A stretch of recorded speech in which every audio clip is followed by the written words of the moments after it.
ఒకప్పుడు వంశంపల్లె అనే గ్రామంలో వెంకయ్య అనే రైతు ఉండేవాడు. అతనికి చిన్న పొలం మాత్రమే ఉండేది.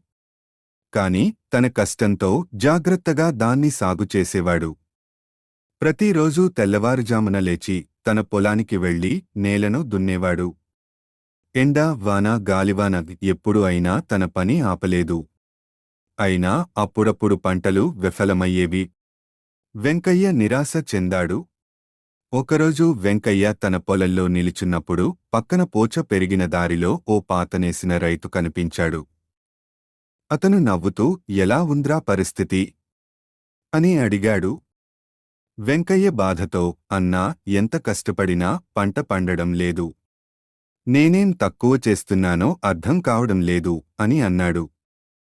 పాతనేసిన రైతు అలా వేరే పొలాన్ని చూపిస్తూ, "వీళ్ళు ఏమి చేస్తున్నారో గమనించవు?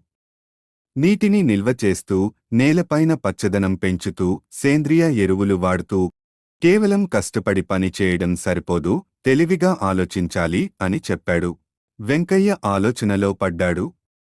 ఆ రోజు నుంచి కొత్త పద్ధతులు నేర్చుకొని తన పొలంలో అమలు చేయడం ప్రారంభించాడు. వర్షం వచ్చినప్పుడు నీటిని నిల్వచేసి, ఎండనప్పుడు ఆ నీటిని పంటలకు వాడేవాడు. సేంద్రియ ఎరువులు వాడటం మొదలుపెట్టాడు. కొద్ది నెలల్లోనే వెంకయ్య పొలం పచ్చదనంతో కళకళలాడింది. పక్కన రైతులు ఆశ్చర్యంగా చూశారు. వాళ్లు కూడా వెంకయ్యను ఆదర్శంగా తీసుకొని అతని విధానాలను అనుసరించారు. గ్రామం మొత్తం అభివృద్ధి చెందింది.